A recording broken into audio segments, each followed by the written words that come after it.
Listo, doctor Vicunza, puede empezar.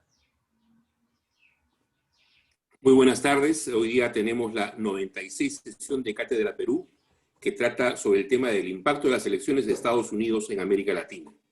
Tenemos como expositores invitados al doctor Louis Goodman, decano emérito de la Facultad de Relaciones Internacionales de la American University, además doctor honoris causa de nuestra universidad, y al doctor Michael Shifter, que es presidente del Diálogo Interamericano y además profesor de la Universidad de Georgetown. Contamos con dos panelistas, que es en un caso el ingeniero Roque Benavides, expresidente de CONFIEP, director y presidente de múltiples empresas en el Perú, y el doctor Diego de la Torre, que también es profesor universitario, es economista, administrador y presidente del Compact United Nations en el Perú, y que también es un académico.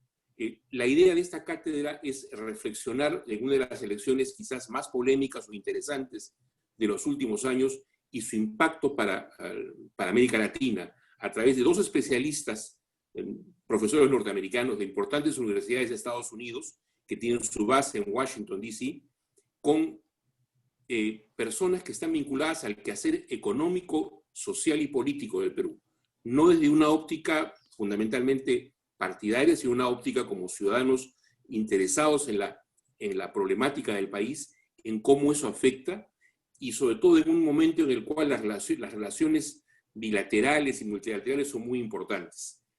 Queremos hacer una mención especial, en esta oportunidad, un saludo a nuestro rector de licencia, el ingeniero José Antonio Chan, que gracias a su impulso hemos llegado a la 96 cátedra, cosa que no es muy común en este país, que proyectos académicos duren y tengan una tan larga vigencia. En este caso hemos llegado a 96, esperemos llegar a muchas más, pero queremos reconocer su apoyo a este proyecto, que al haberlo impulsado y haberle dado siempre un matiz y un cariz pluralista, democrático y que busca afianzar los valores democráticos del país. Cedemos el uso de la palabra a nuestro rector, el ingeniero Raúl Bau, que es otro de los impulsores de este proyecto, que conjuntamente con el ingeniero Chan han permitido que este proyecto, como digo, llegue a su 96 edición el día de hoy. Ingeniero Bau, le cedo el uso de la palabra, por favor, para que inaugure el evento. Muchas gracias, David. Buenas tardes a todos los que nos acompañan en esta tarde, que seguramente va a ser muy interesante y de mucho valor. Efectivamente, estamos asistiendo a la 96ª sesión de la Cátedra Perú, con un tema interesantísimo que es el impacto de las elecciones de Estados Unidos en América Latina. ¿Qué duda cabe, como ya lo dijo David, que los dos expositores que abordarán este importante tema esta tarde analizarán los diferentes aspectos relacionados a este proceso electoral de trascendencia especial para nuestra región? Tanto Louis Goodman como Michael Shifter son expertos en asuntos internacionales y seguramente centrarán su análisis en cómo el resultado de la elección presidencial del próximo 3 de noviembre impactará en América Latina en aspectos como política y relaciones económicas, programas migratorios, consolidación de regímenes democráticos y otros nuevos que por efecto de la pandemia del COVID-19 han afectado singularmente al hemisferio. Luego, también contaremos con los valiosos comentarios de Roque Benavides y Diego de la Torre para analizar, producto de lo expuesto, el futuro, ojalá prometedor, de un nuevo gobierno de los Estados Unidos, ya sea si es reelegido Donald Trump o si cede la posta a Joe Biden. La pandemia ha golpeado al mundo entero y ha ocasionado en América Latina la caída de casi el 5% de su Producto Bruto Interno. Su recuperación depende mucho de si Estados Unidos mira a América Latina como un aliado comercial o potencial de desarrollo. Por ello, pienso que la relación con América Latina debe ser vista como esencial. Sin embargo, la realidad de los últimos años nos indica lo contrario.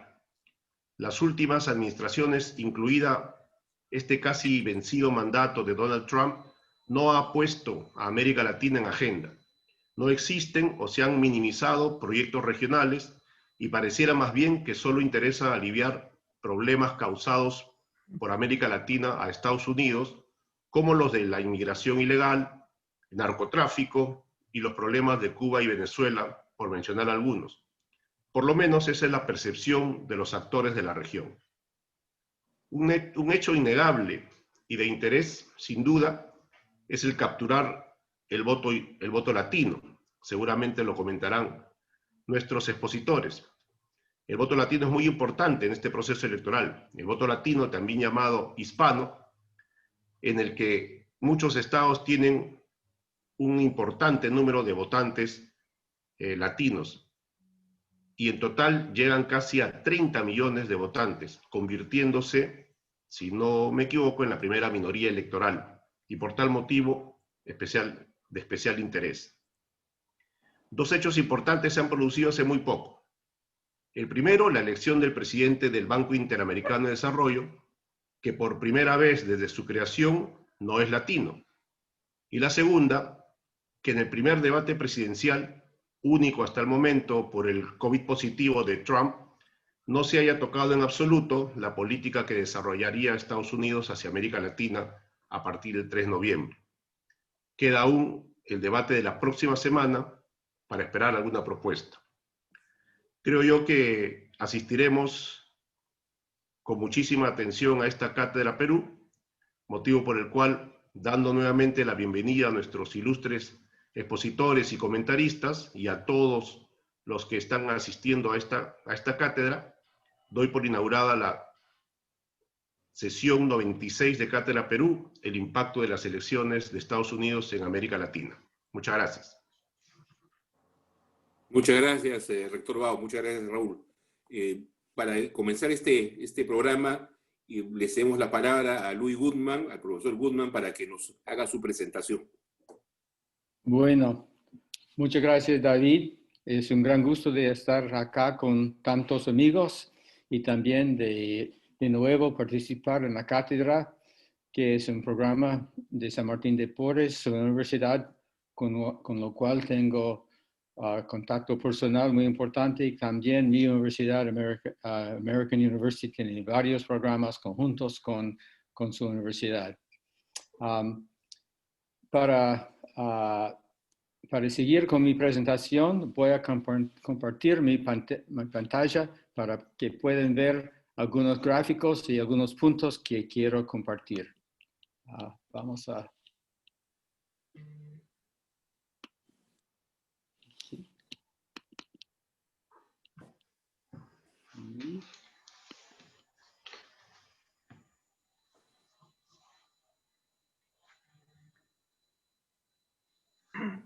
Creo que estamos bien.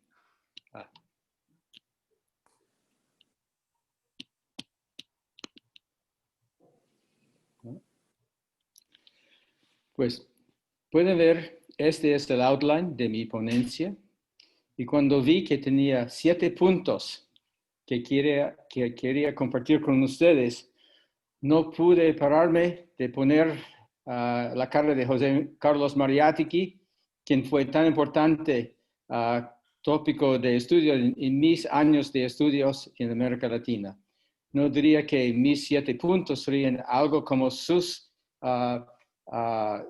libro clásico de hace más que 100 años, pero de todos modos él tenía 7 ensayos de interpretación muy importantes sobre la realidad del Perú.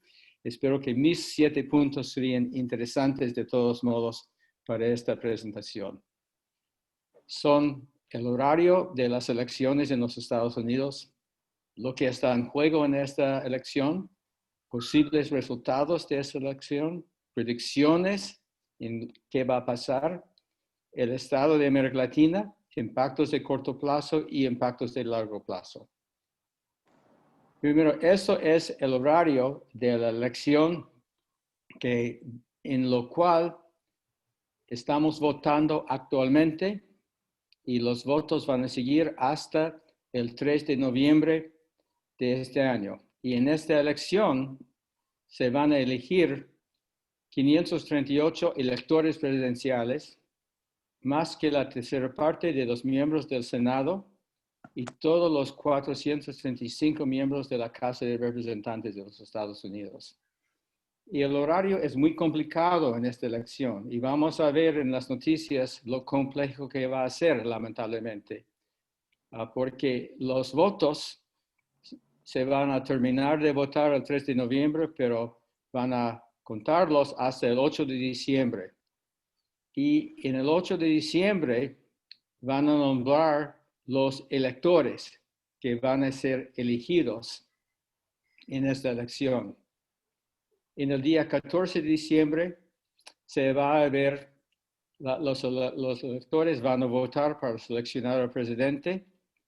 En el 6 de enero, el nuevo Congreso va a contar los votos y si no hay una mayoría, el voto va a la Casa de Representantes y si hay disputas, las disputas pueden ser decididas por el Corte Suprema de los Estados Unidos y esperamos que el nuevo presidente va a ser inaugurado el 21 de enero. Se ve que en todas estas fechas es mucho más complicado esta elección que votar el 3 de noviembre y tener el resultado al tiro. Y vamos a ver mucha incertidumbre en la prensa en este que se llama el interregnum entre el 3 de noviembre y el 21 de enero. Segundo, ¿qué está en juego aquí? Yo creo que lo que está en juego no es solamente si gane Donald Trump o si gane Joe Biden. En el base, los dos partidos son muy preocupados. Son preocupados porque temen los dos una dominación política por otro partido por muchos años. Los republicanos temen que si los demócratas ganan, tendrán dominación política por muchos años. Los republicanos saben que los demócratas han tenido una mayoría en 6 de las últimas elecciones presidenciales, a pesar de que solamente han tenido 4 presidentes. Y saben que Hillary Clinton ganó casi 3 millones más votos que Donald Trump en la última elección. Temen que este puede ser una pauta permanente o muy fuerte por muchos años en la vida política de los Estados Unidos. Así, los republicanos temen que el Partido Democrático tendrán una dominación política por muchos años. Al otro lado, el Partido Democrático teme que si los republicanos ganan, tendrán dominación judicial en el gobierno por muchos años. Y el poder judicial es muy importante porque los jueces interpretan las leyes que son pasadas por la legislatura en los Estados Unidos. Y se puede ver hoy en día, el Tribunal Supremo de los Estados Unidos tiene 5 justicias nombrados por republicanos, 3 por demócratas y un puesto vacante. Los tribunales federales de apelación, 7 son de mayoría republicana y 6 mayoría democrático. Los tribunales federales de distrito son 5 con mayoría republicana y 7 con mayoría democrático. Si el Partido Republicano gana la presidencia y sigue dominando el Senado, van a controlar muy fuertemente esta rama judicial del gobierno de los Estados Unidos. Bueno. Hay entonces 8 posibles resultados de las elecciones en noviembre del 2020. Hay 4 grandes categorías. Un gobierno unificado republicano. Al otro lado, un gobierno unificado democrático. También una presidencia republicana con control democrático de uno o más de las 2 casas del Congreso y un control democrático de la presidencia y control republicano de uno o más de estas casas. Y si estamos pensando que habrá posibles cambios grandes en la política de los Estados Unidos, como ocurrió cuando Franklin Roosevelt fue elegido presidente en el año 32. Esto solamente sería posible con esta alternativa 8. Si La alternativa 1 resulta que si hay un gobierno unificado republicano, entonces las políticas actuales de los Estados Unidos, que saliendo de sus relaciones tradicionales con otros países, aumento de inigualdad en los Estados Unidos y más poder a la rama judicial va a seguir. Si hay ganancia del Partido Republicano en la presidencia y control democrático de una de las casas actuales, yo creo que va a seguir más o menos la política que tenemos hoy en día. Y si el Partido Democrático gana la presidencia y los republicanos tienen control de una de estas casas del Congreso, yo creo que se puede volver a políticas como tenían cuando Barack Obama fue presidente. Y punto 4, ¿quién va a ganar? ¿Cuáles son las predicciones más recientes? Y hay un sitio web que yo creo que es muy interesante, que se llama 538, que es el número de electores presidenciales en esta elección.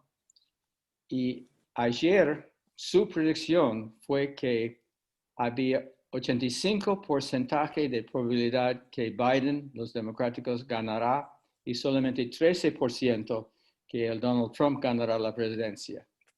Había 72% de posibilidad que los democráticos ganarán el Senado y 28% que los republicanos ganarán. Y 97% que el Partido Democrático ganará la Casa de Representantes y 3% que los republicanos ganarán la Casa de Representantes. Pues sabemos que no se puede confiar en estas predicciones porque había la predicción muy fuerte que Hillary Clinton ganaría la última elección y no resultó así. Pues estamos hablando del impacto de estas elecciones en América Latina y se tiene que tomar en cuenta qué es el estado de América Latina. Y para mí el estado de América Latina es muy preocupante hoy en día. Yo diría, como indico en mi última línea acá, que América Latina actualmente está en un proceso de desarrollo acelerado por el COVID, basado en la fuerte desigualdad en salud. Vemos que en los últimos 10 años, el crecimiento económico en América Latina ha sido menos que 2% a pesar de la fuerte entrada de China en comprar productos de América Latina. Esto fue la tasa peor de cualquier región en el mundo. Y aún peor que lo que fue la tasa en la década que llamamos la década perdida de los 80. Y vemos que en el año pasado el crecimiento en la región fue menos que 1%. Lo que se prevé para este año es un decline de 9%. Y en el año 21 solamente un salto muy pobre. Y sigue desigualdad económica en la región. La región es la tasa de desigualdad mayor del mundo. Lamentablemente, después de 20 años de minimizar la incidencia de pobreza, se está incrementando en los años más actuales. Y si comparamos con ciertas otras regiones, especialmente ASEAN, la Asociación de Naciones en el sureste de Asia, hay una fragmentación de integración económica regional que resulta en no traer los beneficios de integración económica a América Latina. Además, hoy en día sabemos, y lo sabemos muy gravemente aquí en Lima, que hay protestas sociales en muchas de las ciudades capitales en América Latina. Y con respecto a la salud, con solamente 8% de la población global, América Latina tiene 30% de las muertes de COVID, basado en la alta tasa de comorbilidades en la población de América Latina. Una situación, como dije antes, que yo considero un proceso de desarrollo acelerado por COVID basado en la desigualdad en salud. ¿Qué va a pasar? Yo también espero que los candidatos para la presidencia en los Estados Unidos digan algo de América Latina. Pero si dicen algo de América Latina, no va a ser, en mi opinión, nada muy fuerte de lo que va a decir en las 3 semanas que nos queda para la elección. Y después de la elección, como hay en ese gráfico, los Estados Unidos y el otro poder fuerte en el mundo van a estar siguiendo preocupados por su situación dentro de este nuevo mundo de COVID. Y no habrá ningún rescate para América Latina, ni de los Estados Unidos, ni de China. Pero se puede ver que hay una diferencia entre los dos candidatos, Trump y Biden. Se puede notar que Joe Biden, cuando él fue vicepresidente de los Estados Unidos, visitó América Latina 16 veces y tenía mucho interés en el estado económico, el estado de derechos humanos en América Latina. Yo creo que si Biden gane, como es previsto del sitio 538, había más enlaces económicos de corto plazo, algo de presión para mejorar la situación de derechos humanos en muchos países, una política muy clara sobre el medio ambiente y iniciativas para aumentar energía renovable en la región, una política migratoria más abierta, mayor alineaciones binacionales entre los Estados Unidos y nuestros muchos aliados en la región y relaciones internacionales más previsibles. Pero a pesar de todo eso, que sería mejor que en mi opinión, que el régimen que hemos tenido por los últimos 4 años, todavía me hace la pregunta que si vamos a ver otra década perdida, como en los 80. Y este gráfico, es una pauta de los acuerdos internacionales que hay hoy en día. Es una pauta que yo saco de una investigación que estoy haciendo yo actualmente sobre las relaciones internacionales por todo el mundo, desde 1945 hasta 2017. Y puede ver lo complejo que es el mundo.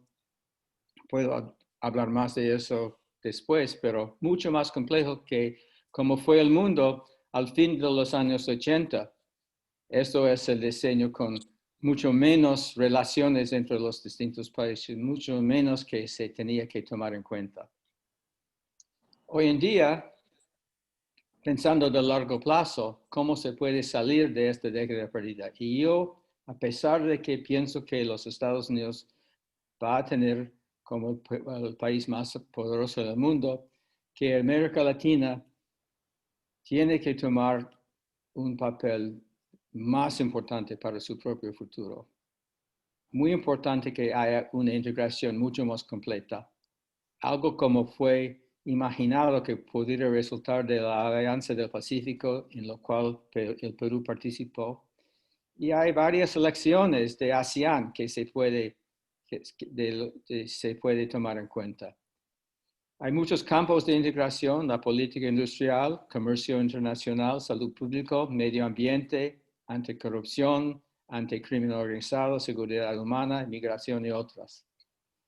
En los años 80, mi punto de vista optimista es que en los años 80, yo creo que todos nosotros en este panel nos acordamos de los años 80. Yo creo que nadie imaginaba que las instituciones económicas de los estados de América Latina pudieran reorganizarse para minimizar los daños como pasaban en 2008, pero sí se los reorganizaron y los resultados fueron muy positivos. En esta década, el desafío ahora es más integración política, económica y social. Yo me acuerdo las palabras de Enrique García, el presidente del CAF, cuando vino a América Latina, a American University para dar un discurso, diciendo que lo más importante para América Latina es más integración. Y en esta época, hace 2 años, pensaba que la lucha contra corrupción, en que él vio como simbolizado por Odebrecht, tal vez pudo traer los países de América Latina más cerca. Ahora tenemos los daños hechos por corrupción, pero los daños hechos por COVID. Hay varios motivos muy importantes para empujar para más integración para la región. Y en los Estados Unidos debe tomar un papel positivo. Con estas palabras voy a terminar mi share screen y voy a devolver la palabra a David Kunze. Muchísimas gracias, Luis. Información interesante y sobre todo que promueve y nos lleva a reflexionar y a cuestionarnos una serie de temas. Le cedemos la palabra a Michael Shifter para que nos haga sus comentarios sobre el tema que tenemos hoy en cátedra. Muchas gracias, David, y buenas tardes a todos y a todos. Es un enorme gusto estar con ustedes, volver a la Cátedra Perú de la Universidad de San Martín de Porras para compartir algunas reflexiones sobre el impacto de elecciones en Estados Unidos sobre América Latina. Un placer estar con mi colega y amigo Lou Goodman y también panelistas tan distinguidos como doctor Benavides y doctor de la Torre. Agradezco mucho al rector y también a David por su muy gentil invitación.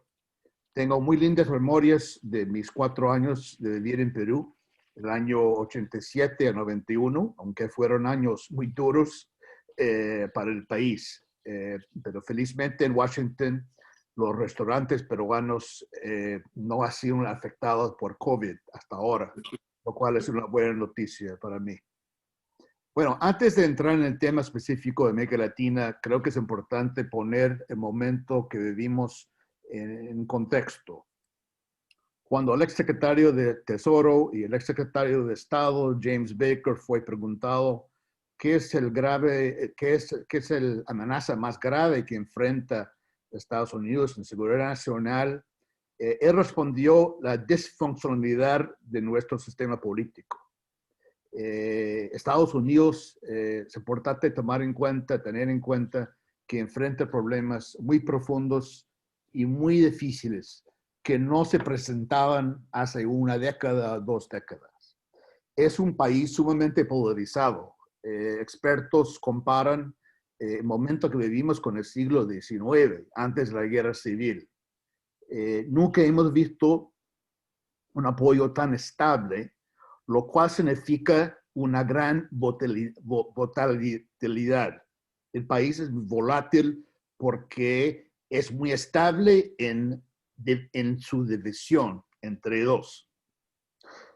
Como hemos visto bajo presidente Trump, no importa si la economía va bien, como antes la pandemia, o la economía va mal, como ahora, producto de la pandemia, se ha mantenido entre 43 a 45%. No varía. Y el país no solo está dividido en dos, pero una mitad, como dijo el profesor Goodman, está convencido si la otra mitad logra ganar, significa el fin del mundo. Hay temores muy grandes por ese lado. Y esa polarización hace volátil en Estados Unidos en los siguientes años. Y creo que la incertidumbre va a seguir, gana quien gana el 3 de noviembre. Una cosa que podemos descartar en el escenario si Trump está reelegido, que creo que no es lo más probable escenario, pero si está reelegido, no podemos podemos descartar que va a bajar el nivel de polarización en el país y su efecto en el mundo. Trump no creó esta situación, no empezó con él, pero lo ha agravado por su retórica y el estilo muy agresivo y muy polarizante. no hay ninguna posibilidad de una moderación si logra el segundo mandato, a mi juicio. Seguirá peleando con aliados tradicionales y acercándose con adversarios tradicionales de Estados Unidos. Esto no va a cambiar. Con respecto a América Latina, como nunca antes, la política de Trump ha sido definida por su agenda personal y su agenda política en dos aspectos, dos caminos. En primer lugar, su agenda anticomercio, antiinmigratorio, es la razón por la cual llegó a la Casa Blanca en 2016. Y él utilizó esas políticas por su propio, para llenar su base política, lo cual lo sigue acompañando 4 años después. Y el segundo carril es su política hacia Cuba, Venezuela y ahora Colombia también, que se ha vuelto un tema en la campaña, buscando su reelección. Sabemos que en administraciones anteriores la política, la agenda política nunca está ausente, pero en toda mi vida, por lo menos, siempre se junta políticas públicas que reflejan intereses y valores de Estados Unidos con agendas más políticas personales. En este caso es de un extremo total, donde hay poco consideración, a mi juicio, a valores y intereses, sino todo una agenda personal. En un segundo mandato de Trump, entonces, por ejemplo, con respecto a Venezuela, es muy impredecible lo que podría pasar porque no necesitaría Florida para otra reelección. Entonces, puede mantener la política actual de ser hombre fuerte y agresivo. Puede buscar una oportunidad de una foto, como hizo con Kim Jong-un de Corea del Norte, con Nicolás Maduro, o puede ser una indiferencia total y que el tema sale en la agenda de su gobierno. Es totalmente impredecible lo que puede pasar. Lo que explica su política actual es Florida y su búsqueda de su segundo mandato. Si gana Biden, que de acuerdo a las encuestas, como dijo el profesor Goodman, es lo más probable, ¿qué impacto tendría en América Latina? Y aquí quiero hacer 6 puntos, no 7, como hizo el profesor Goodman. Primero, hay un impacto indirecto, que es importante pensar, la capacidad que tendría Biden para mejorar la situación política y económica del país. La herencia que va a tener Biden es realmente increíble. Yo creo que es mucho más grave, mucho más complicado que la herencia que tenía Obama en 2009 de George W. Bush en medio de la crisis económica y financiera y también la guerra en Irak. Va a ser peor todavía. Entonces, la pregunta es si Biden va a ser capaz de realmente mejorar la situación económica y política en el país, superar las divisiones que hay, y también a nivel internacional, si va a poder reconstruir y fortalecer las alianzas que han sido dañadas en los últimos 4 años bajo Trump. Entonces, la pregunta es si Biden y su equipo puede tener un efecto positivo a nivel doméstico y a nivel internacional, que no será fácil. Segundo, y muy importante, de todas maneras, creo que será un gobierno más previsible con el gobierno actual. Va a volver a funcionar dentro de ciertos parámetros tradicionales. No es que va a volver a como era Obama, porque 2020 no es ni 2008 ni 2012, pero va a ser más tradicional de lo que hemos visto bajo Trump, que ha sido un presidente totalmente que se ha roto todos los parámetros de comportamiento político. También tendrá equipos más profesionales y capacitados. El nivel, a mi juicio, va a subir y va a volver un tono el tono y estilo más tradicional, hablando más de cooperación, frases como responsabilidad compartida, el tema narcotráfico que no hemos escuchado en 4 años, vamos a escuchar otra vez. Menos referencias a doctrina Monroe, que se ha revivido durante los años de Trump. Y con respecto a Venezuela, por ejemplo, no vamos a escuchar frases como todas las opciones están sobre la mesa. Tercero, ¿qué haría Biden con respecto a Venezuela? Y junto con eso, ¿qué haría Biden con respecto al papel de China en América Latina? Quiero subrayar que es importante tomar en cuenta que el consenso del Partido Demócrata sobre el papel de China y sobre el régimen en Venezuela ha cambiado de manera significativa en los últimos 4 años. Nadie cuestiona que Maduro es un dictador y nadie cuestiona que es dentro del marco de competencia global entre China y Estados Unidos. Es muy importante contrastar lo que está haciendo China en la región.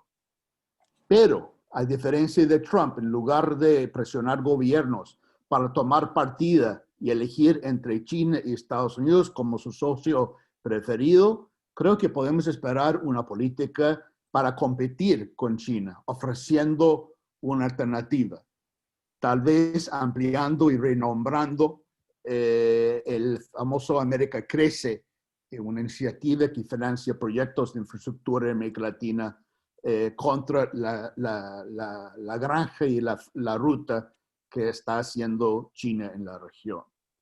No está claro si esto va a funcionar. Estados Unidos, vuelvo a repetir, enfrenta una crisis fiscal y tiene límites en lo que puede gastar en los siguientes años. A mi juicio, el retiro del presidente Trump de la Alianza Transpacífico, el TPP, tal vez fue la peor decisión estratégica que ha tomado su gobierno en sus 4 años. Con respecto a Venezuela, me parece que podemos esperar bajo Biden un repensamiento de la estrategia. Se pensó en 2019 con el surgimiento de Juan Guaidó que todo iba a cambiar rápido y fácil.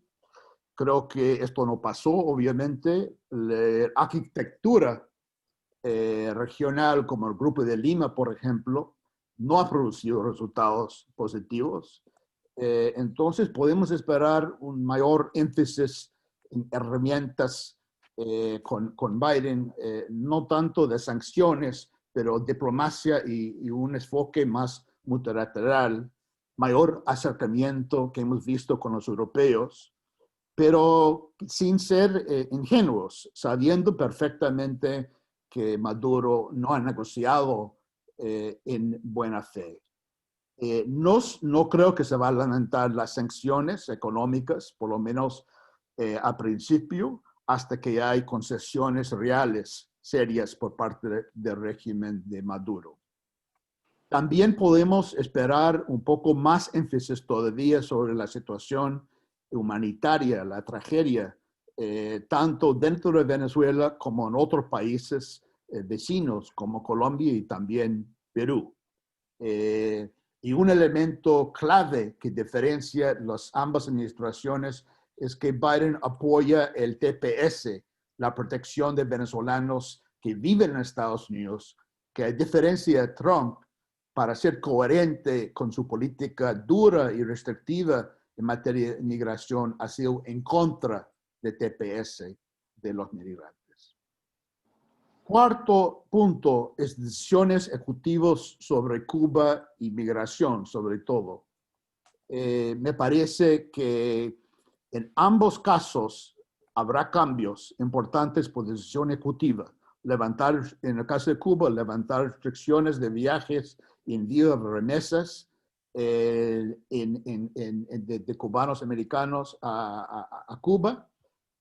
Y también cambiar en el tema migratorio, cambiar políticas más duras y pueden, por decisión ejecutiva, tener decisiones que impactan migrantes en Estados Unidos, como por ejemplo con los soñadores, que son casi 1 millón, puede tomar esa acción por decisión del presidente Biden. Pero yo creo que todos estos cambios serán muy lentos.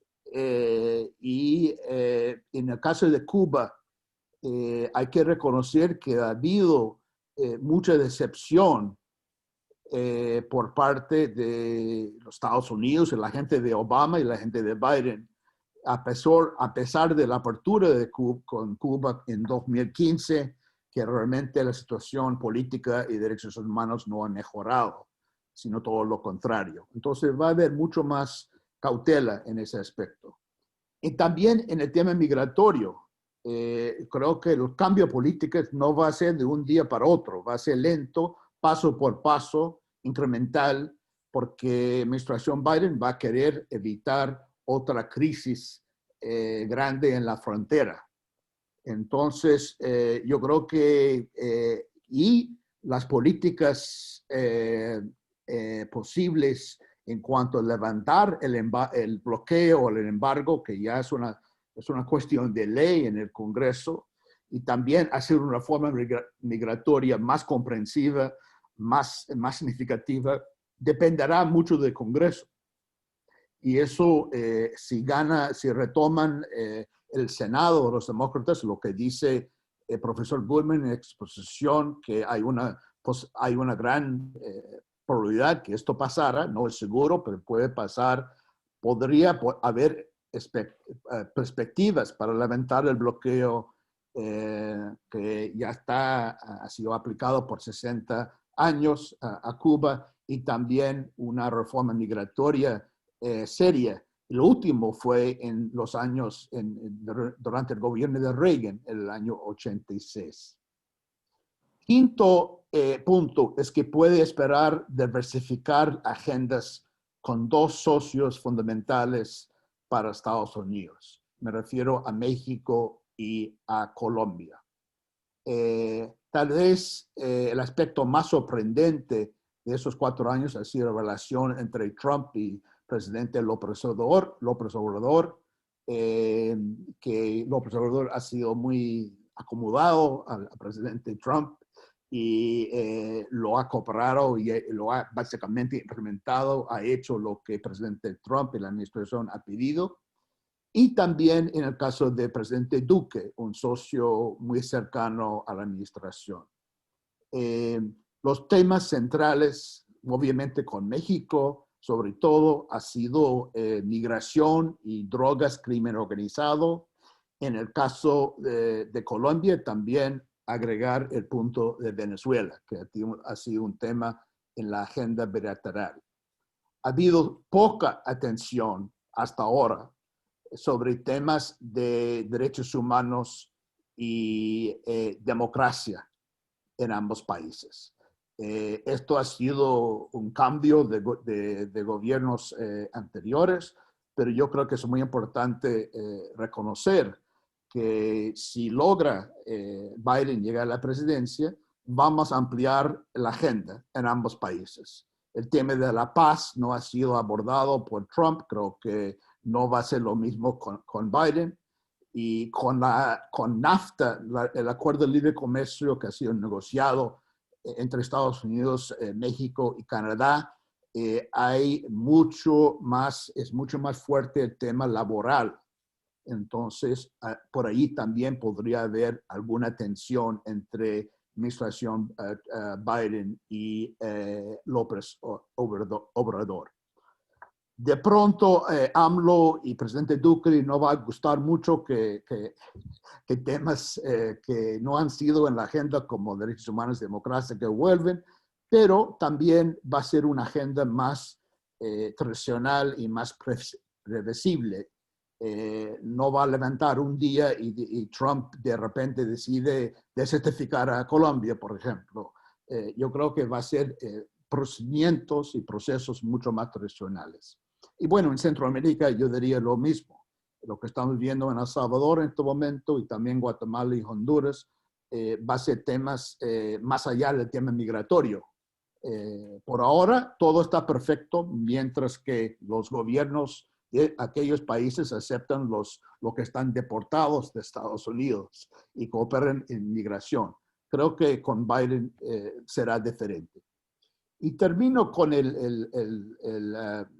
un nuevo tema en la agenda que podría ser interesante y que afecta sobre todo un país, el país más importante, más grande de Sudamérica, Brasil.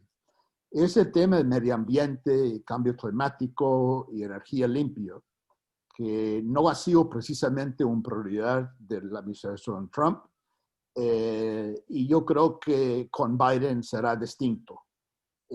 Claro, depende en cierta forma quién es parte del equipo de Biden, quién es su secretario de Estado, por ejemplo. Todos esos factores incluyen, porque dentro del equipo de Biden hay diferencias también, unos más duros y más militantes sobre el tema del cambio climático y otros un poco más moderados.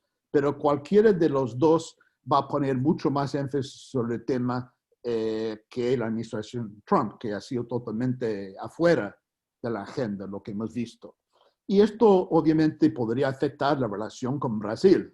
Con Bolsonaro y Trump ha sido, bueno, compañeros y muy cercanos y se identifican uno con el otro.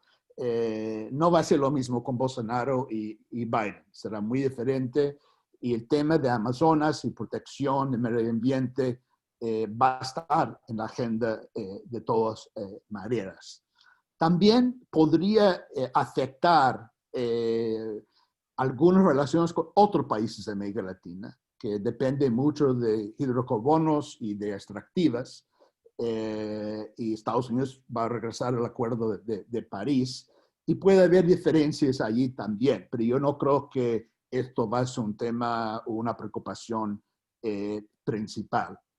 Entonces, pero Brasil sí, tal vez es el país en América del Sur donde podemos esperar más cambios con un gobierno o administración Biden, a diferencia de administración Trump, y va a ser interesante ver hasta qué punto Bolsonaro, presidente Bolsonaro, está dispuesto a acomodar algunos de los temas en la agenda de Biden y cómo maneja esa relación tan importante. Concluyo solamente para decir que siempre yo he estado haciendo muchas entrevistas con medios argentinos sobre este tema recién. Argentina siempre tiene su propia categoría como una cosa aparte porque es muy particular, y quiero solamente para comentar que no veo ninguna diferencia entre Biden o Trump con respecto al tema del Fondo Monetario Internacional negociando con Argentina. Creo que ambas administraciones y ambas partidas quieren una solución a este problema, pero están esperando, están pendientes a un plan coherente y viable para sacar el país de su crisis económica muy fuerte. Bueno, yo creo que con eso le dejo, encantado de ampliar o de contestar a cualquier pregunta. Muchas gracias por su atención. Muchas gracias, profesor Schister. Muchas gracias, Michael, por tus comentarios muy valiosos. Has introducido una serie de elementos, de 6 elementos que podrían marcar los cambios en la política de Estados Unidos. Quisiera dar pase al ingeniero Roque Benavides para que nos comente o nos manifieste sus comentarios, opiniones sobre lo que hemos escuchado y lo que se espera, lo que podría esperar el Perú con un cambio de gobierno o con el mantenimiento del gobierno del presidente Trump en el poder. Te cedemos la palabra, Roque. Muchas gracias, David. Agradecimiento especial a la Universidad San Martín de Porres, por supuesto a su rector, don Raúl Bava, y por qué no decir, Bao, y por qué no decir en mi recuerdo a José Antonio Chang, que hombre apreciable, que en estas épocas precisamente es muy destacable porque él inició la reforma de la carrera pública magisterial que este Congreso de la República ha pretendido cambiar y que mucha gente no recuerda quién fue quien comenzó esta reforma de la educación en el Perú. Yo sé que esto no tiene nada que ver con las elecciones de Estados Unidos, pero la educación pues es la cuestión fundamental, lo que, quién sabe, diferencia a los países desarrollados de los países subdesarrollados. Y el Perú necesita una mejor educación, por supuesto también una mejor salud.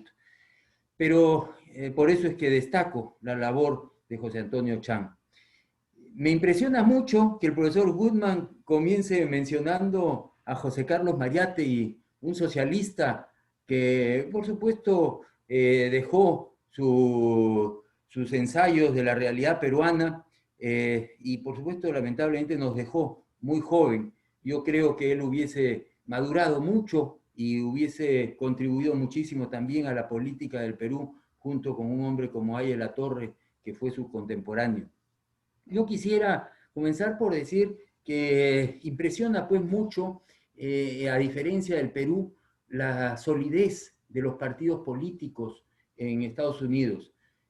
Los profesores dan por hecho de que hay dos partidos políticos en Estados Unidos, en América Latina y en el Perú, donde van a haber, yo no sé si 24 o más de 20, por lo menos, candidatos a la presidencia, donde los partidos políticos se compran como cascarones. Es pues parte de los problemas fundamentales de la democracia en países como el Perú, y que Estados Unidos es sólido precisamente porque hay dos partidos tradicionales donde seguramente, como lo han mencionado los profesores, hay distintos sesgos dentro de cada partido, pero esencialmente se discute dentro de ellos. Y también el equilibrio de poderes, porque muy bien lo han mencionado, no se trata solamente de la presidencia, no se trata solamente del Senado, no se trata solamente de la Casa de Representantes, también se trata del Poder Judicial a distintos niveles, y todo eso es un equilibrio de poderes. Yo no sé si es que estas elecciones son tan dramáticas como que se van a quedar uno de los dos partidos por mucho tiempo. Yo tengo la impresión de que el péndulo también se aplica a las elecciones americanas, y así lo hemos visto en el pasado. Si es que los demócratas ganan esta vez, seguramente se quedarán 8 años, pero dependerá de cuán bien lo hagan. Una cosa que no ha sido mencionada es que el señor Biden tiene 78 años y que seguramente el deterioro de salud natural podría también afectarle, y que tiene una vicepresidenta que es una mujer, por supuesto, mucho más joven, pero que no sabemos exactamente cuál sería sus lineamientos de política. Las predicciones son que deben ganar los demócratas. Bueno, pero creo que nada está dicho, y el señor Trump tiene muchos recursos y por supuesto la está peleando, por lo menos lo que vemos por los medios de comunicación. Lo que es concreto es que América Latina definitivamente ha tenido un retroceso en estos últimos tiempos, y que depende mucho, hoy día ya no solo, como hubiese dicho Aye Latorre, del imperialismo yanqui o de los Estados Unidos, sino que hoy día ya depende también, muy importantemente, de la China y de otros grupos de países como Europa. Y por lo tanto es importante la elección americana, pero ya no es lo trascendente que era pues hace algunos años. Y el COVID, por supuesto, que ha tenido un impacto en ese desarrollo, como lo mencionó el profesor Goodman, que creo que nos está llevando también a pensar en políticas más populistas, más facilistas.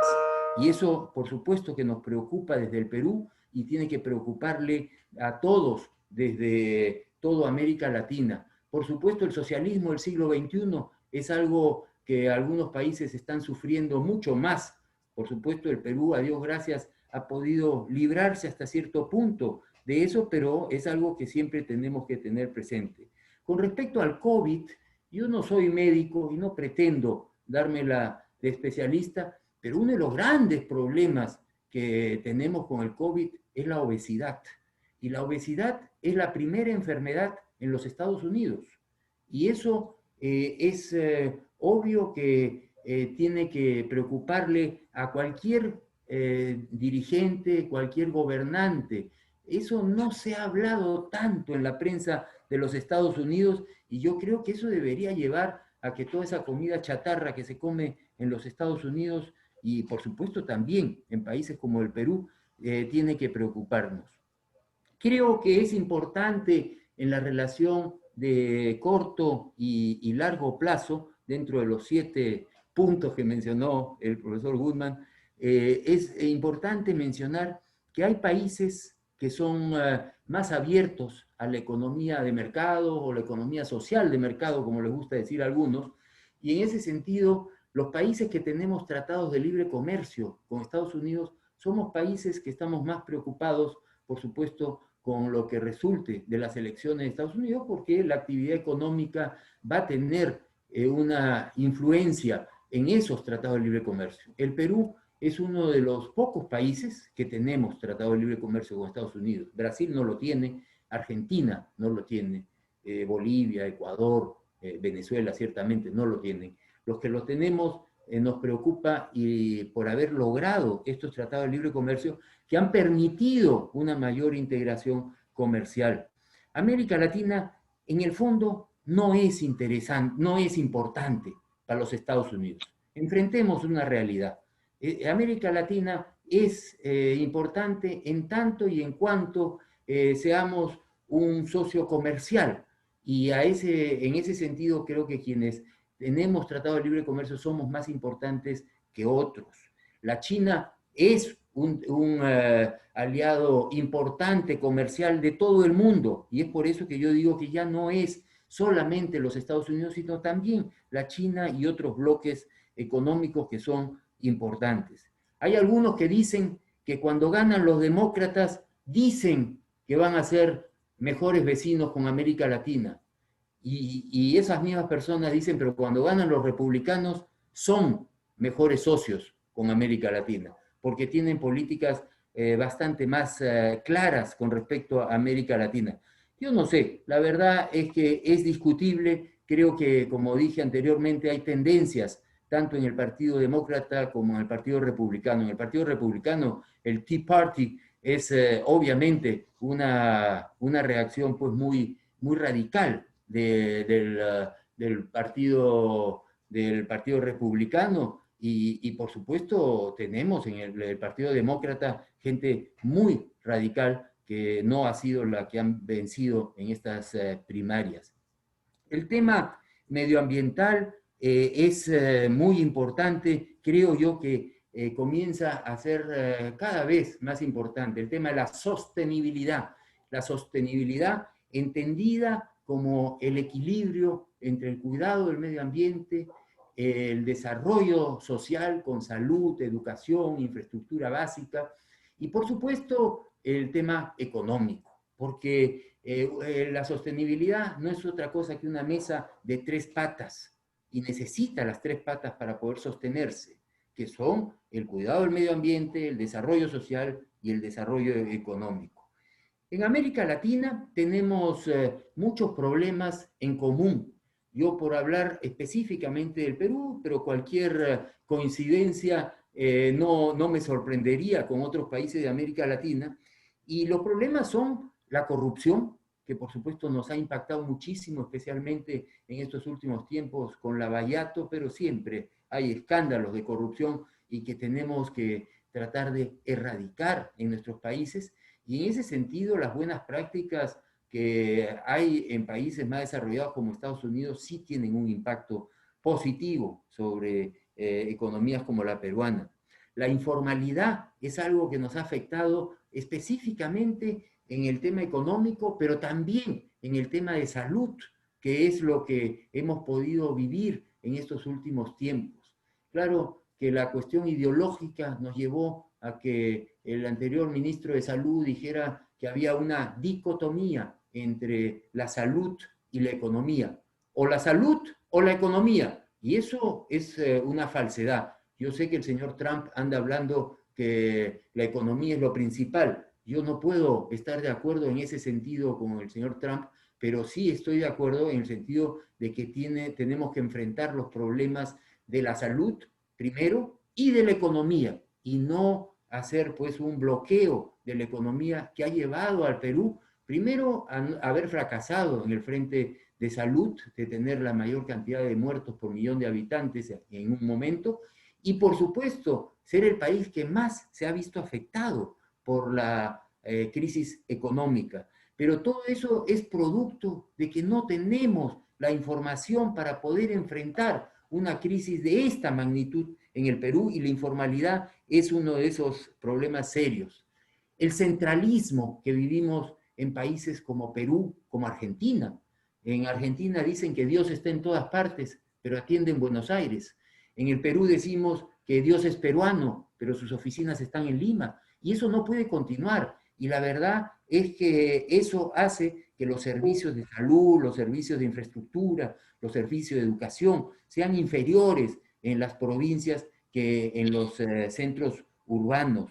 Y últimamente uno de los grandes problemas que estamos viviendo en el Perú es el populismo. Lamentablemente, en las épocas de elecciones no contribuyen a tener planteamientos más realistas. Eso lo estamos viendo en los Estados Unidos y lo estamos viendo en el Perú, con el Congreso de la República que tenemos, y lo vamos a ver con mayor intensidad en esta campaña presidencial que también se nos presenta.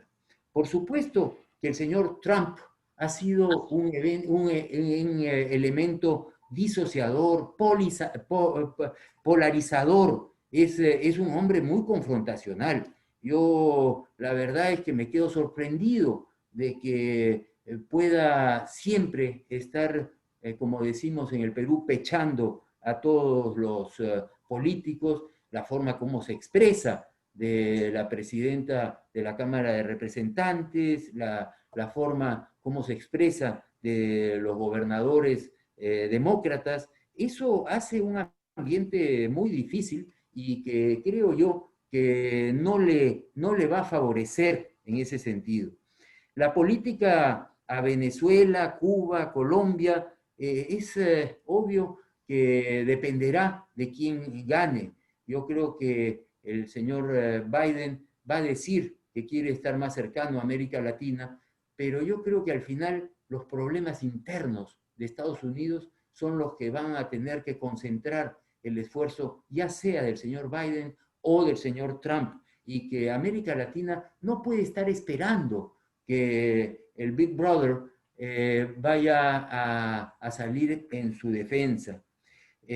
Ciertamente Venezuela es un problema muy serio, un problema que tendrá que enfrentarse. Yo creo que si es que los precios del petróleo cayeran más, Venezuela puede caer más temprano que tarde.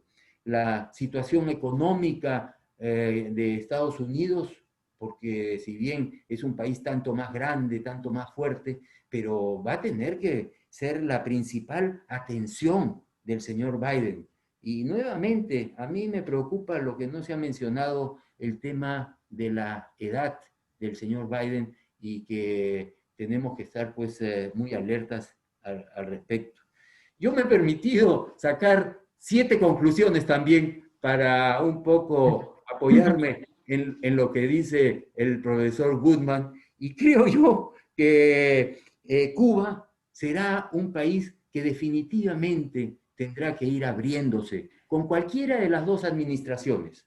Yo creo que los viajes a Cuba y desde Cuba son una forma de ir ingresando a Cuba, de ir influyendo en Cuba. Y yo creo que los demócratas, por supuesto, lo creen, y los republicanos tendrán que ser un poquito más sutiles e ir ingresando a ese Cuba, ir metiéndole ideas a los cubanos, y una forma es con los viajes, y por supuesto ir relajando un poco las limitaciones que hoy día tienen para el comercio. Yo creo que los países importantes en América Latina, para cualquiera de estos países, si es que alguno es importante, son México y Brasil, que son los, uno por ser vecino, importante también por su economía, y Brasil por ser un país continente. Yo creo que esos son los importantes. Colombia, definitivamente, por el tema de la droga, quién sabe, pero en el fondo, como decía anteriormente, América Latina no puede estar esperando que Estados Unidos le dé la mano. Yo creo que hoy día países como el Perú, que nos hemos abierto al mundo, hoy día tenemos firmados tratados de libre comercio con 2/3 partes del Producto Bruto Global. Tenemos tratados de libre comercio con la China, con Japón, con Europa, con los países asiáticos. Ya hoy día Estados Unidos es, por supuesto, importante, pero ya no es el primer inversionista en el Perú, ya no es el principal socio comercial, y por lo tanto creo yo que América Latina tiene que esperar ser dueño de su propio futuro. Así que Estados Unidos es importante, pero no podemos depender de ellos. Es evidente que el presidente electo tendrá que preocuparse de la economía de Estados Unidos. Tienen suficientes problemas como para estar preocupándose de los temas internacionales menores, porque tienen problemas internacionales mayores, Europa, Israel, ¿cómo se llama? Los países árabes, la China. América Latina pasa a estar en el ranking probablemente entre los menos importantes. Yo no creo que vaya a haber un cambio con respecto a la política de América Latina, gane quien gane. Creo que, como quinto punto, los TLCs continuarán, y el Perú hizo muy bien en firmar un tratado de libre comercio. Quién sabe, con toda modestia aparte, a nosotros nos tocó presidir el esfuerzo privado, acompañando al Estado para lograr el Tratado de Libre Comercio con Estados Unidos, que fue el primer Tratado de Libre Comercio que firmó el Perú, y creo que eso es fundamental. NAFTA es más importante, pero el Perú tiene un Tratado de Libre Comercio con Estados Unidos. El tema migratorio es un tema muy serio y que, por supuesto, principalmente con los países de Centroamérica y México, pero con todo América Latina, y creo que en eso tendrá alguna flexibilidad si ganara el señor Biden, pero también eso está interrelacionado con la economía de los Estados Unidos. Y finalmente, el tema medioambiental y de sostenibilidad, creo yo que se ha convertido en un tema global y que Estados Unidos no se va a escapar de ese problema. Claro que hay sesgos de mayor interés en el cuidado del medio ambiente o menor interés, pero creo que ya hoy día nadie puede discutir que tenemos que cuidar esta aldea global que nos pertenece a todos, y el señor Trump y los republicanos también han tomado conciencia. Creo que los demócratas, quién sabe, son más proclives a firmar acuerdos internacionales sobre sostenibilidad, pero que evidentemente es un tema prioritario en el mundo. Muchísimas gracias. Muchas gracias, Roque, por tu participación. Reflexiones muy interesantes. Has puesto sobre el tapete varios temas y creo que nos van a ayudar a que los profesores Shifter y Goodman nos comenten algo. Diego, te cedo la palabra para que también nos hagas sus comentarios y nos manifiestes su punto de vista sobre el tema que estamos tratando. Muchas gracias, David. En primer lugar, quería agradecerle a la universidad haberme invitado a la Cátedra Perú. Creo que es muy importante hacer un poco de gimnasia académica, intelectual y diría hasta empresarial para discutir esta relación tan importante de América Latina con los Estados Unidos. Como muy bien decían los dos profesores y Roque, es muy importante la relación de América Latina con Estados Unidos. Sin embargo, a raíz de la caída del muro de Berlín, el mundo se ha vuelto, digamos, el crecimiento de China y otros países, y también, diríamos, de Europa, el mundo se ha vuelto un mundo multipolar. Y como dicen, la política sin geopolítica no es política. Y yo diría que América Latina siempre ha sido considerado la cenicienta del mundo occidental, pero somos parte del mundo occidental. Y en ese sentido, yo diría que es muy importante que los Estados Unidos tengan un poquito más de, digamos, énfasis estratégico en nuestra región. Compartimos muchos valores, ¿no? digamos, temas como la libertad, la familia, incluso temas de la fe. Creo que son bastante importantes en una relación entre América Latina y Estados Unidos. No olvidemos también que gran parte del territorio de Estados Unidos fue parte del Reino de España en una época, cuando en el siglo XVI el Estados Unidos de la época era España. La primera iglesia fundada en América del Norte fue San Agustín, que fue un poco parte de España, ¿no? Entonces, creo que es muy importante, es una reconciliación entre este mundo de la hispanidad y el mundo anglosajón. Y como yo sí tengo una visión bastante más optimista, quizás en general, de lo que es Estados Unidos, como muy bien dice Warren Buffett, este famoso inversionista americano, él decía hace poco en esta reunión de este gran fondo de inversión que tiene Berkshire Hathaway, decía, never bet against America, nunca apuestes en contra de América, porque creo que ha sido siempre la tierra de Washington, de Lincoln, de Kennedy y Reagan, un país realmente excepcional, donde se ha generado un sistema político que ya decía el francés Alexis de Tocqueville, donde la libertad realmente estaba totalmente detonada y eso ha permitido un gran desarrollo empresarial, de gran innovación, de generación de innovación tecnológica. Gran parte de las patentes del mundo se han generado ahí. Hay una democracia vibrante, ¿no? Han puesto un hombre en la luna. Gracias a la intervención de Estados Unidos se pudo vencer a esa maquinaria genocida y racista del nazismo, si no ha sido por la intervención de Estados Unidos. Yo me acuerdo una vez, yo viví una época en Inglaterra, un amigo inglés le decía después de unas copas a un americano, a ustedes los americanos les tomaría 1000 años ser como nosotros, los ingleses. Y el americano se sonrió y le dijo, pero si no hubiese sido por nosotros, ustedes estarían hablando alemán, ¿no? Y yo creo que realmente los Estados Unidos también tuvo un papel fundamental y dio su sangre y dio sus recursos y su, digamos, energía de política exterior para vencer a esa tiranía totalitaria comunista, ¿no? Se venció, cayó el muro de Berlín. No, no cayó el muro de Berlín. El muro de Berlín fue derribado gracias a, básicamente, a esa famosa frase de Reagan, "Tear down this wall", ¿no? Le decía a Gorbachev.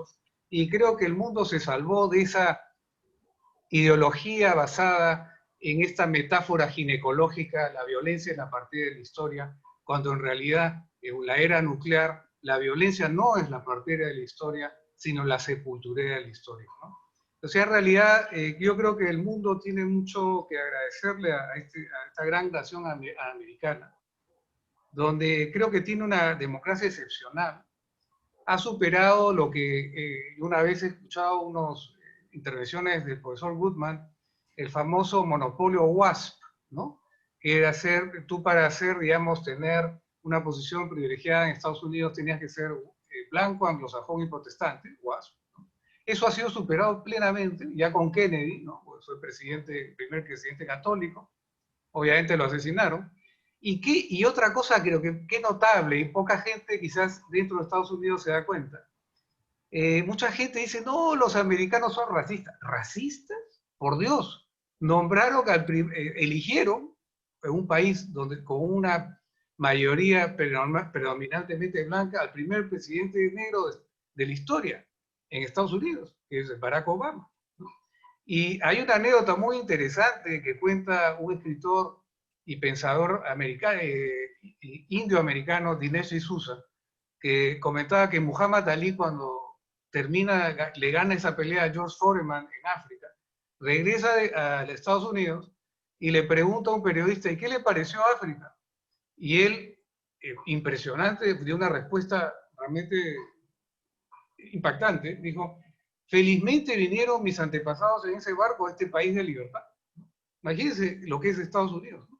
Entonces, yo creo que es bien interesante decir, en un país donde mucha gente, yo tengo un amigo hindú que migró a Estados Unidos y decía, ¿y por qué has migrado a Estados Unidos? Bueno, es el único país donde los pobres son gordos, ¿no? Quizás ahí viene el problema de la obesidad que mencionaba un poquito en el tema del COVID, Roque. Con relación a América Latina, yo creo, coincido también que a veces no es un tema tan importante para la agenda política exterior, pero debería serlo, diría yo.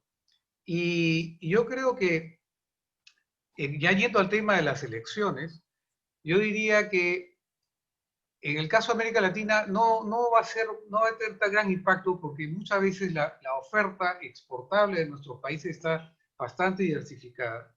Y el tema del Tratado de Libre Comercio, nosotros tuvimos la suerte en el Perú al menos, y creo que también en el caso de Colombia, de tener un tratado de libre comercio de segunda generación. ¿A qué me refiero? Era un tratado de libre comercio donde se imponían ciertos estándares de derechos humanos, derechos laborales y medio ambiente al Perú y a Colombia. Entonces, obviamente, ya no hay tanto, no se genera tanto desequilibrio en la balanza comercial entre Perú y, por ejemplo, Estados Unidos, que creo que este momento es un poco superavitaria a favor de Estados Unidos, que no fue el caso del NAFTA, que el NAFTA se firmó en el año 94, que era un tratado de libre comercio de primera generación. En el año 94 México era un país, creo que tenía 60% de pobreza, entonces relajaron los estándares laborales y ambientales, y obviamente eso permitió que muchas industrias se mudaran a México y quitándole empleo al pueblo americano, especialmente a los blue collars, como se dice. Y en esta última administración americana lo que hicieron, oye, esto hay que renegociarlo porque hay una asimetría, un sesgo a favor de México, y ahora se logró firmar el USMCA, que es mucho más parecido a un tratado de segunda generación como el que tiene el Perú. Y hablando del tema del libre comercio, mucha gente dice que la actual administración americana es proteccionista. Yo no estaría tan seguro de eso. Yo creo que lo que realmente quisiera la administración actual de los Estados Unidos es un libre comercio de verdad. Porque yo me acuerdo que el darling digamos, de la intelectualidad progresista en ciencias políticas en el mundo, que es el primer ministro Justin Trudeau, cuando hubo esta reunión entre Trump y él, se le decía al señor Trump, usted no cree en el libre comercio. Y Trump le dijo a Justin Trudeau, perfecto, ¿qué le parece si usted le baja el arancel que tiene a los productos lácteos americanos de 265%? Lo bajamos a cero. Y entonces ahí sí creemos en el libre comercio. Entonces yo creo que hay mucho también de desinformación y en ese sentido, ¿no? Yo creo que acá lo que se juega para América Latina es muy importante, que los Estados Unidos siga siendo una economía vibrante, que siga creciendo, que se siga integrando al mundo, que crea también, obviamente, en la libertad, ¿no? Y que tenga también una posición firme para promover la democracia en la región, ¿no? Creo que es importante porque creo que el leverage político o el apoyo que puede dar un país como Estados Unidos a la democracia, al libre mercado, pero un libre mercado con dos apellidos, ¿no? Con responsabilidad social y con responsabilidad ambiental, porque ese es el nuevo modelo que ha surgido después de la caída del muro de Berlín, una economía de mercado, pero que tenga estos dos apellidos, que tenga responsabilidad social y responsabilidad ambiental. Yo diría que es muy importante y me encantaría saber la opinión de los dos, del profesor Shifter, del profesor Goodman, con respecto, quizás yo particularmente, y creo que muchas personas tienen la preocupación, que la evolución ideológica del Partido Demócrata. Si a mí me hablan, por ejemplo, de un Partido Demócrata como el que era el de Bill Clinton o el de Madeleine Albright, yo tuve la suerte de hacer una época un programa de liderazgo en Georgetown y veía pues la visión que tenía en esa época el Partido Demócrata, estoy hablando del año 2009, incluso Obama también lo alcanza, una posición, digamos, más moderada, ¿no? En términos de la economía.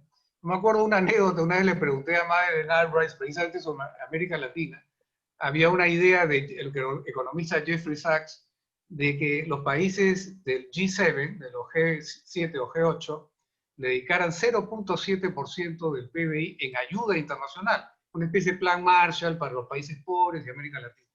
Y me acuerdo le hice la pregunta a esta gran política demócrata, Madeleine Albright, y al darse cuenta que era peruano, me dice, mira, esta idea de Jeffrey Sachs, de Jeffrey, dijo, es muy interesante, pero más interesante es la idea del economista peruano Bernardo de Soto del empoderamiento legal de los pobres, ¿no? Es decir, no convertirnos pues como el pariente pobre de Estados Unidos que siempre le va a pedir dinero, ¿no?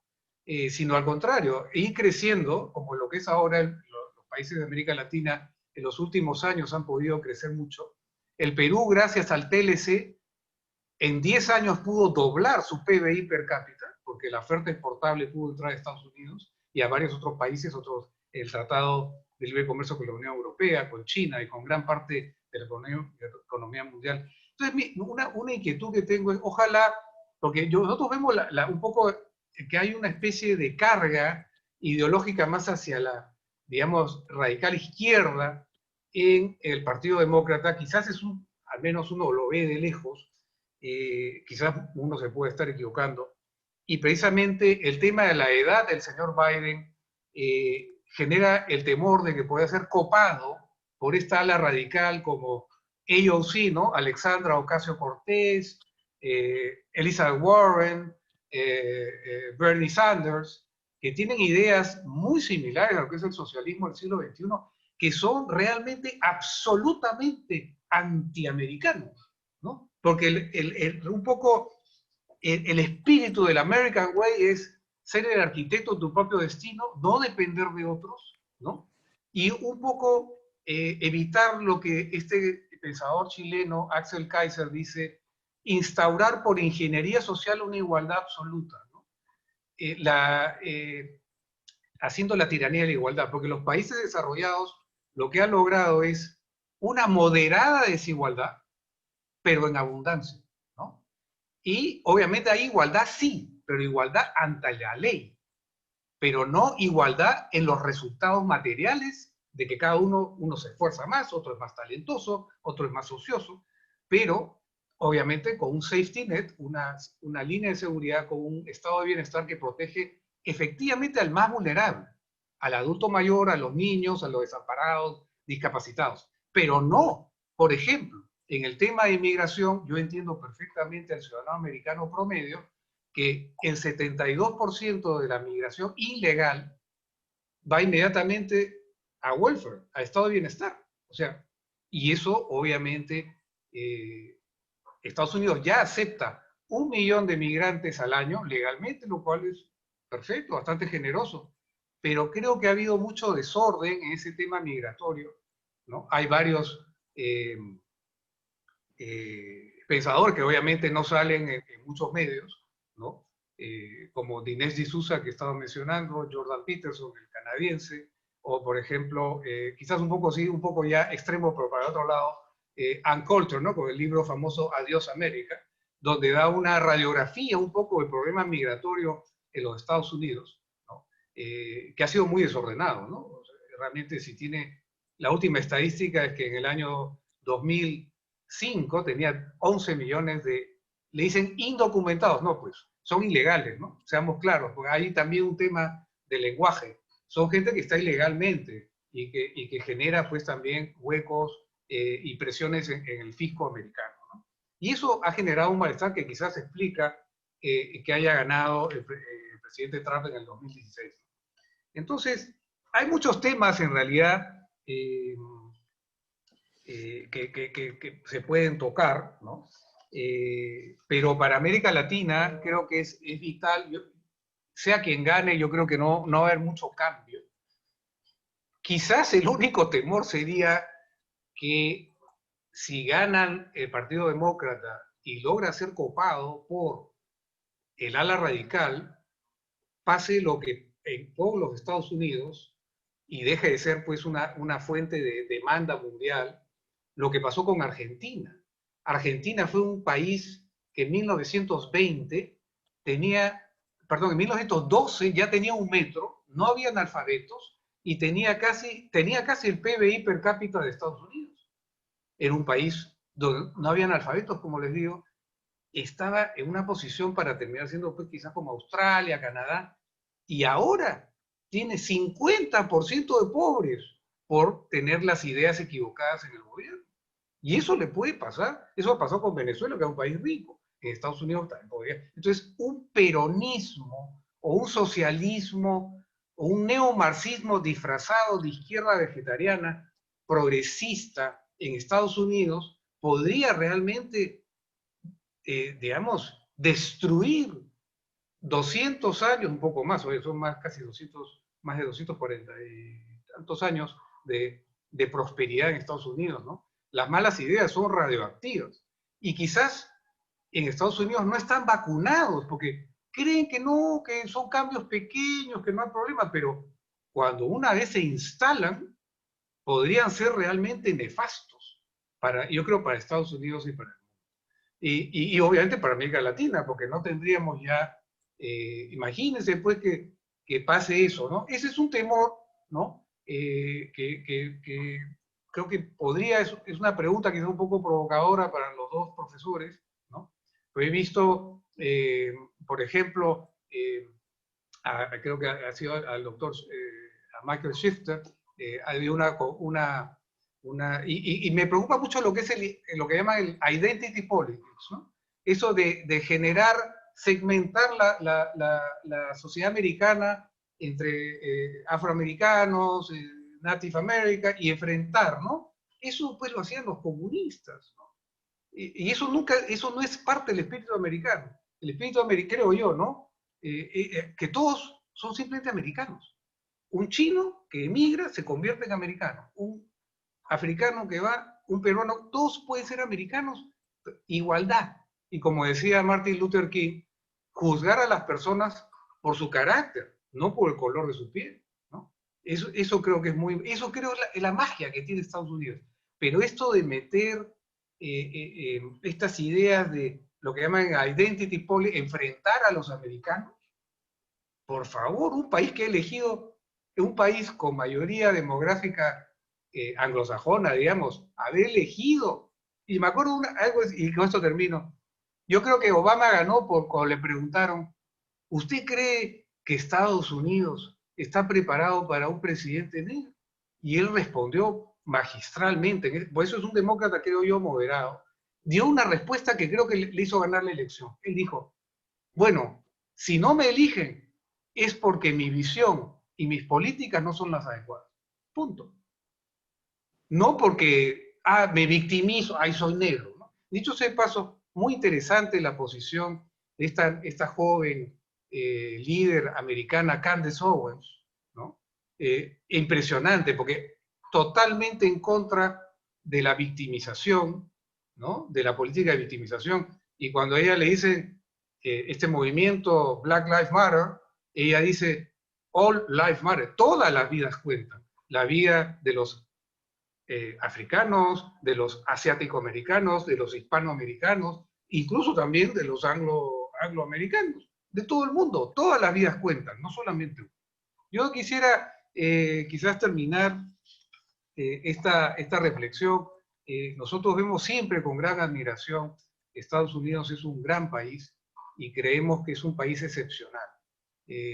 Ojalá, y esa es obviamente, como dice uno, está entitled, digamos, uno puede tener sus opiniones, ¿no? Esperemos, ojalá, y esa es una inquietud realmente real, que ojalá que sean, digamos, si gana el señor Biden, pueda mantener esa moderación, que pudo tener una Madeleine Albright, un Bill Clinton, ¿no? Incluso hasta Obama, ¿no? Pero ya estas nuevas, uno ve, ¿no? Esto de comida gratis para todo el mundo, cupones de comida, o sea, una reproducción del socialismo del siglo XXI en Estados Unidos sería realmente una tragedia, no solamente por Estados Unidos, sino para el mundo. Gracias. Muchas gracias, Diego, por tu presentación. Le vamos a dar 5 minutos al doctor Goodman y al doctor Shifter para que nos hagan sus comentarios sobre las reflexiones que han hecho ustedes. Doctor Goodman, a ver, si en 5 minutos nos puede usted, sobre los temas tan importantes o tan retadores que nos han puesto nuestros dos panelistas de esta noche. Vamos a ver. Pues un gusto estar con 3 panelistas tan inteligentes y tengo que decir que estoy de acuerdo con el señor de la Torre en no se puede apostar contra los Estados Unidos. También estoy de acuerdo con el doctor Benavides, que dice que América Latina no puede esperar para los Estados Unidos, tiene que hacer cosas.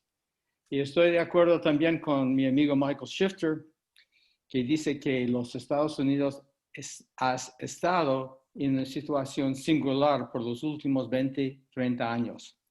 Y esta situación singular ha sido una situación de estancamiento político.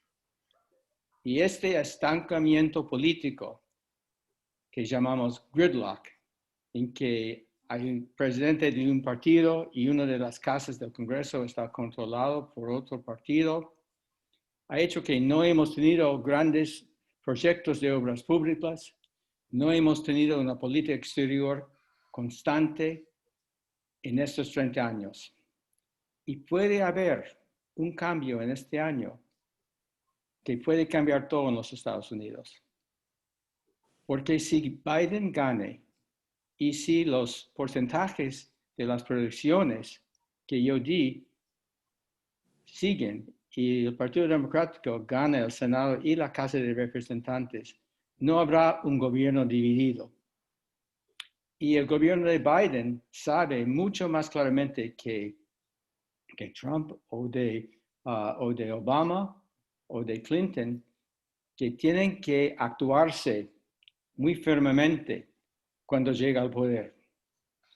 Y la herencia que le da Trump es una herencia muy fácil para tener éxito, porque Trump ha sido tan incompetente en gerenciar la COVID, en gerenciar la economía, y no ha tenido ninguna política fiscal para mejorar la economía de los Estados Unidos. Todo ha dependido en el Banco Central y su política económica monetaria. Si Biden tiene programas como tenía Franklin Roosevelt con la nueva apuesta, el New Deal de los Estados Unidos, con obras públicas que puede dar empleo a este 10% de la población de los Estados Unidos que no tiene empleo, esta división de los Estados Unidos, que es más o menos igual, puede cambiar. Y eso es lo que el Partido Republicano teme, que había un gobierno unido en los Estados Unidos, unido por el Partido Democrático y puede seguir por muchos años. Y si este pase, yo digo que un socio muy importante para los Estados Unidos va a ser China. Esta idea que se tiene que empujar a China fuera de América Latina, yo creo que es una idea que no es útil. China tendrá un papel en América Latina y si los Estados Unidos y China pueden cooperar, los resultados pueden ser aún mucho más poderosos. Pero es posible que cooperen. El problema, como mencioné, es que la desintegración de América Latina, la dificultad en cooperar por todo el continente. Hay una mujer que trabaja con Michael Shifter, quien escribe cosas muy buenas al respecto, Marilyn Myers, que escribe que los chinos no les interesan tanto América Latina porque es tan desintegrado que es muy difícil trabajar con ellos. Y eso es el gran desafío para América Latina. Yo creo que hay una posibilidad para nuevas oportunidades en el mundo, nuevas oportunidades con el gobierno integrado de los Estados Unidos que puede tener una política clara, que puede cooperar con China y que era América Latina. Se puede hacer cosas país por país, pequeños cambios, Yo temo que habrá un desarrollo en América Latina y eso es lo que ninguno de nosotros quiere. Puede haber un mundo en que China mejore, los estados mejore y queremos que América Latina también mejore. Y no fue la situación en los 80, no ha sido la situación en los años recientes y eso es el gran desafío para esta región y el desafío para los Estados Unidos es que si hay este cambio, debe también los Estados Unidos tener políticas positivas para ayudar a este cambio. Voy a terminar ya. Muchas gracias, Luis, por tu participación. Le cedo la palabra al profesor Shifter, pero quiero agregar, antes que dos preguntas que ahí me han quedado en el tintero y que me gustaría que las reflexione. A un diplomático muy conocido para América Latina, el profesor Luigi Einaudi, alguna vez nos comentó en una reunión que en las administraciones de Estados Unidos, los 4 primeros años, la administración que entraba aprendía y los 4 siguientes recién ejecutaba. Ese fue un dicho de Luigi Einaudi. Y una segunda pregunta es que Donald Trump, el presidente Trump, ha manifestado varias veces en sus campañas que él intentaría que las principales fábricas de interés norteamericanos que están en el Asia se muden al subcontinente de América Latina para generar trabajo en la región y no generar trabajo en China. ¿Es esto real? ¿Es esto factible? Le dejo primero la pregunta al profesor Shifter y después, si Luis quiere comentar algo, también se la cedemos. Por favor, Michael, te cedemos la palabra. Bueno, muchas gracias, David. Mira, yo tengo varias respuestas y muchas gracias por los excelentes comentarios de Benavides y de la Torre. Mire, yo empiezo con el segundo de tu pregunta, David. Primero, yo creo que si es factible o no. Primero, yo diría que no solamente es una propuesta de Trump, creo que es algo que está aceptado por Biden también. No creo que ahí va a encontrar grandes distancias entre Biden y Trump sobre esto. La pregunta, como tú bien lo planteaste, es si es factible o no.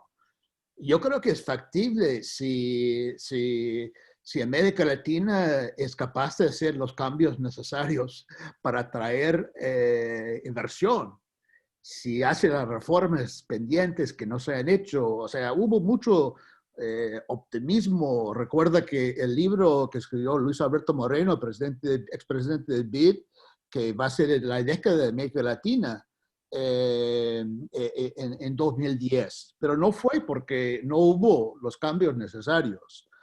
Yo creo que como concepto, lo que plantea Trump y ese nearshoring de atraer inversiones de Asia hacia América Latina es algo que tiene lógica. Lo que no se sabe es hasta qué punto América Latina está dispuesto a hacer o capaz de hacer las reformas necesarias para atraer esas inversiones. Eso está por verse. Y con una situación económica y política muy complicada en casi todos los países, no lo veo tan fácil. El concepto está bien, pero no lo veo tan fácil para que pasara. Pero en eso Biden no está en contra de esto. Él estaría también conforme con esa idea. Con respecto a Luigi Einaudi, con Luigi, yo creo que él tiene razón en el sentido que las cosas van lentos, ¿no es cierto? No es casualidad que el presidente Obama hizo tal vez gran logro de su política hacia América Latina, la apertura con Cuba en su segundo mandato y no su primer mandato. Las cosas toman tiempo, son complicadas, son difíciles y a veces necesita más tiempo para implementarlos. En cuanto a los otros comentarios, doctor Benavides dijo que, bueno, tenemos 2 partidos políticos y que Perú tiene 24 o 22, no sé cuántos, y por lo menos ese es un valor que tenemos. Pero los 2 partidos políticos, primero, uno es el partido político que es un culto de personalidad del presidente Trump. Ese partido republicano que no tiene nada que ver con el partido republicano que nosotros conocíamos hace 5, 10, 20 años. Es totalmente leal a Trump. Sabe que 90% de republicanos, del partido republicano, apoyan a Trump, son trumpistas. Entonces, tiene ahora todos los ex republicanos que estaban en el poder con Bush y con otros que están apoyando a Biden. Ese fenómeno se ha presentado. Entonces, totalmente dominado por Trump. Y eso es un partido que no define por ideas, se define por una lealtad total a Donald Trump. Ahora, si Donald Trump no sigue como presidente, la pregunta es qué pasa con este partido. Entonces, ahí vamos a ver. El Partido Demócrata está unido solamente por Trump. O sea, como señaló el doctor de la Torre, hay muchas facciones del Partido Demócrata, pero en este momento no hay ni un solo demócrata que está contra Biden.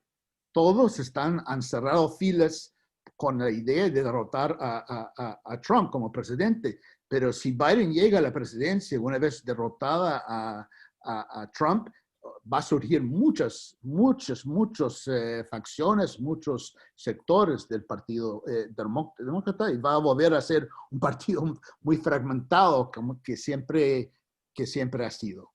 El otro punto es que yo puedo decir, yo soy también optimista, no quería pintar algo tan deprimente, pero yo creo que en el corto plazo va a ser muy complicado, muy turbulento mi país.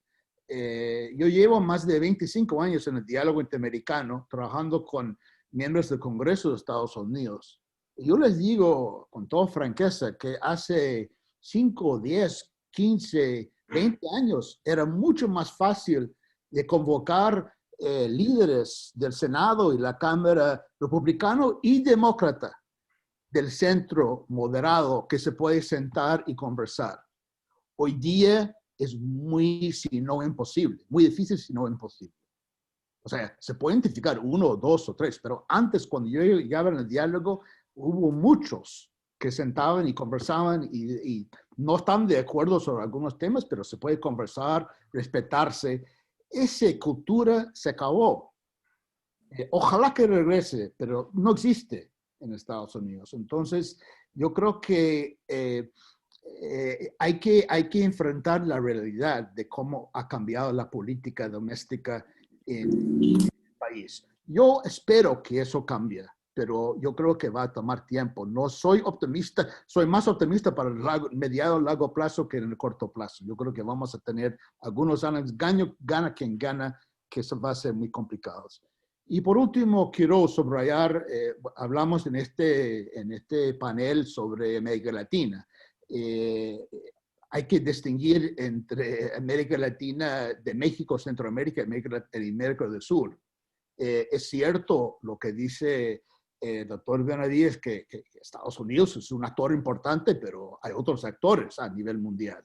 Pero en el caso de México, 80% del comercio va con Estados Unidos.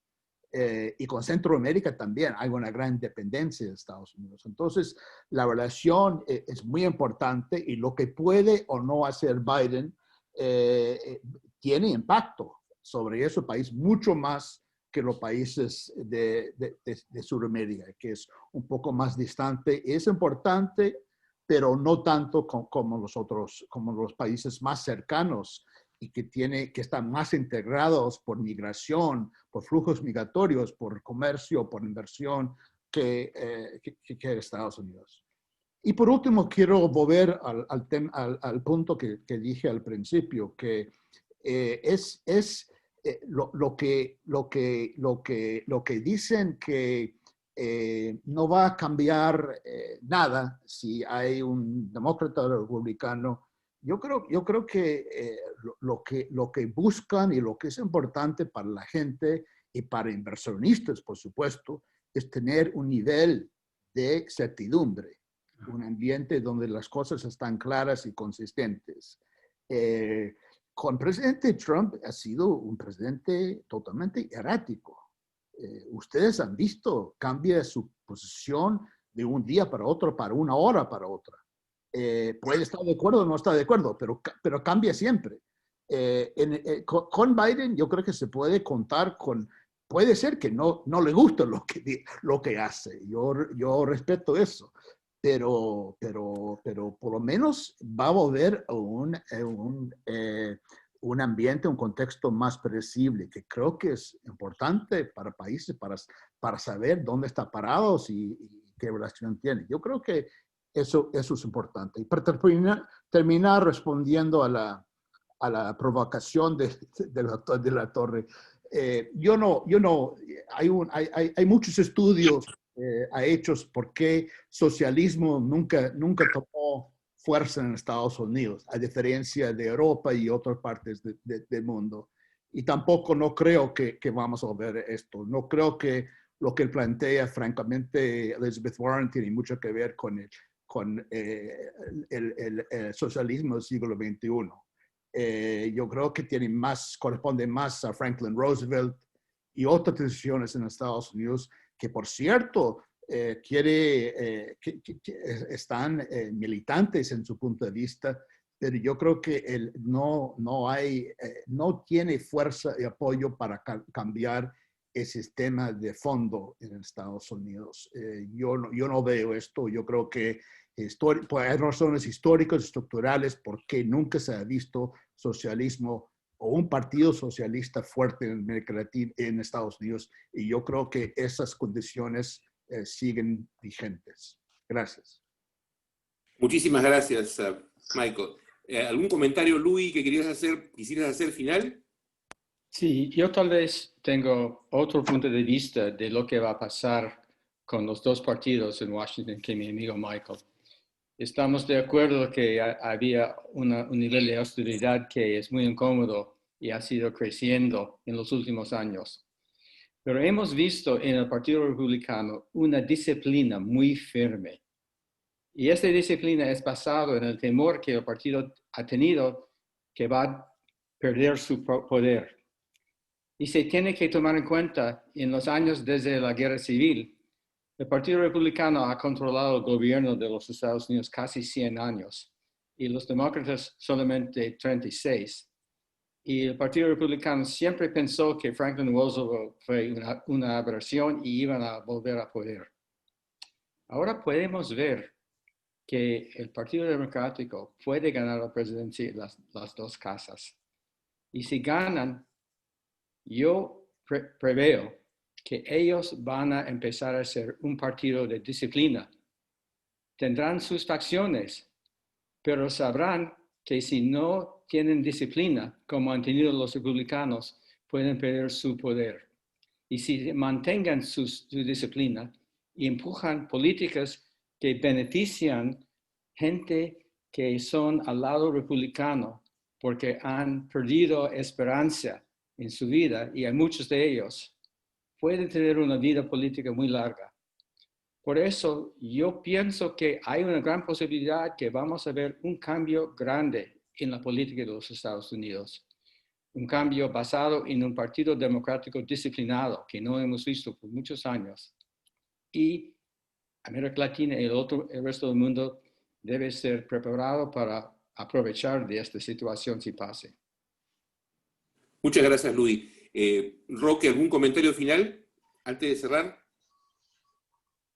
No, yo no tengo más que quedarme asombrado de lo interesante que ha sido lo de los profesores Goodman y Shifter. La verdad es que ha sido un lujo estar con ellos y con mi primo Diego de la Torre, por supuesto, con los comentarios inteligentes, y felicitar nuevamente a la Universidad San Martín de Porres. Muchísimas gracias por la oportunidad. Diego, palabras finales, por favor. No, simplemente igual agradecer esta oportunidad y realmente darnos buena nutrición, digamos, intelectual, haber escuchado a los dos profesores, y simplemente decir que esperamos que la relación de América Latina y el Perú en especial se siga fortaleciendo, porque creo que generaría un gran círculo virtuoso para beneficio de ambos pueblos. Muchas gracias a los profesores Shifter, al profesor Goodman, a Roque Benavides, a Diego de la Torre por su participación en este evento, y la Cátedra Perú se despide hasta una próxima sesión en temas como siempre, de actualidad o temas científicos, y sobre todo con el más amplio espíritu democrático. Muchísimas gracias a todos nuestros asistentes y será hasta una próxima sesión de Cátedra Perú. Ha sido un gusto estar con ustedes. Muchas gracias. Muchas gracias. Muchas gracias. Muchas gracias.